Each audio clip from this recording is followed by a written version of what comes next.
আসসালামু আলাইকুম, কেমন আছেন বন্ধুরা? আজকে আপনাদেরকে দেখাবো শিম আলু দিয়ে মিক্স সবজি রান্নার রেসিপি। তো চলুন শুরু করা যাক। এখানে আমি নিয়ে নিয়েছি আলু, মূলা, তারপর সিম আর বেগুন। আর এই পাশে নিয়ে নিয়েছি ক্যাপসিকাম, কাঁচামরিচ, পেঁয়াজ রসুন পাতা, তারপর পেঁয়াজ কুচি, রসুন কুচি, কাঁচামরিচ। তো আমি মূল প্রস্তুত প্রণালীতে চলে যাচ্ছি। প্রথমে চুলা দিয়ে দিয়েছি একটা পাতিল বসিয়ে, আর দিয়ে দিয়েছি পর্যাপ্ত তেল। দিয়ে দিচ্ছি এখানে মাছ। আমি আজকে মাছ দিয়ে সবজিটা রান্না করব। তো মাছগুলো 1-2 মিনিটের মতো রান্না করে নিয়েছি। তারপর দিয়ে দিচ্ছি এখানে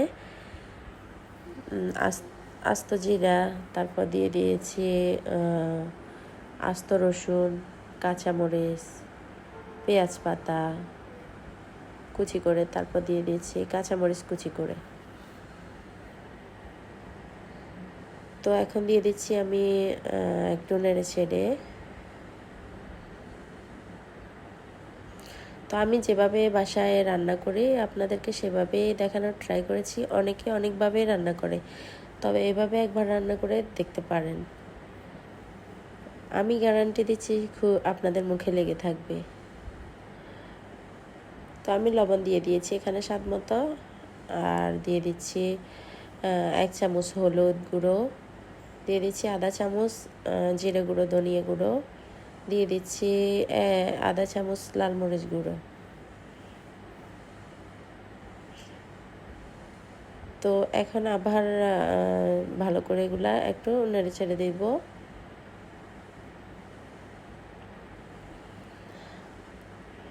তো আজকে আমার ভিডিওটা কেমন হয়েছে অবশ্যই আমার কমেন্টে জানাতে পারেন, আর লাইক শেয়ার করতে পারেন। আর যদি নতুন হয়ে থাকেন সাবস্ক্রাইব করবেন। তো আমি মশলাগুলো একটু নেড়ে ছেড়ে দিয়েছি, আর দিয়ে দিচ্ছি আধা কাপ পরিমাণ পানি মশলাগুলো কষানোর জন্য। তো আরেকটু নেড়ে ছেড়ে দিচ্ছি। এখন ঢাকনা দিয়ে রেখে দেব 2 মিনিটের মতো। এর মধ্যেই মশলাগুলো কষানো হয়ে যাবে। তো 2 মিনিট পরে ফিরে এসেছি, দেখতে পাচ্ছেন মশলাগুলো কষানো হয়ে গেছে। এইভাবে যদি তরকারি মশলাগুলো থেকে তেল উঠে আসে তাহলে বুঝতে হবে মশলাগুলো কষানো হয়ে গেছে। তো এখানে আমি মূলা, আলু, সিম,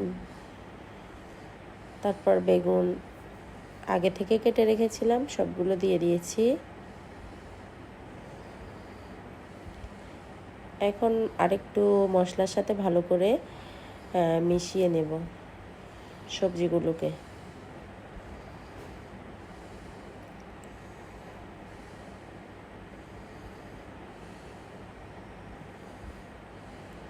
তো দেখতে পাচ্ছেন মিশিয়ে নেওয়া হয়ে গেছে।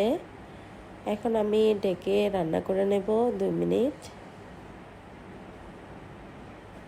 2 মিনিট পর দেখতে পাচ্ছেন।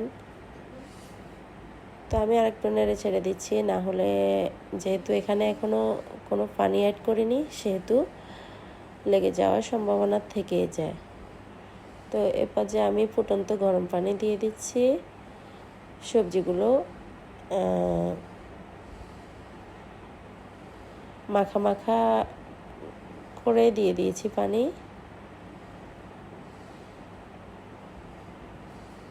তার একটু নেড়ে ছেড়ে দিয়েছি। এখন দিয়ে দিচ্ছি আমি একটু বড় সাইজের টমেটো কুচি করে, আর ঢাকনা দিয়ে রেখে দিচ্ছি। 4 মিনিট পর দেখতে পাচ্ছেন মাশাআল্লাহ কতটা জুসি, কতটা লোভনীয় হয়েছে। তো এ পর্যায়ে আমি দিয়ে দিচ্ছি ক্যাপসিকাম কুচি করে, তার একটু নেড়ে ছেড়ে দিচ্ছি। এখন আমি আবার ঢাকনা দিয়ে ঢেকে 4 মিনিটের মতো রান্না করে নেব। এর মধ্যে সবগুলো সবজি সেদ্ধ হয়ে যাবে, আর আজকের মিক্স সবজিটাও রেডি হয়ে যাবে। তো দেখতে পাচ্ছেন আমি আপনাদেরকে পরিবেশন করে দেখাচ্ছি। তো অবশ্যই জানাবেন কেমন হয়েছে। ভালো থাকবেন।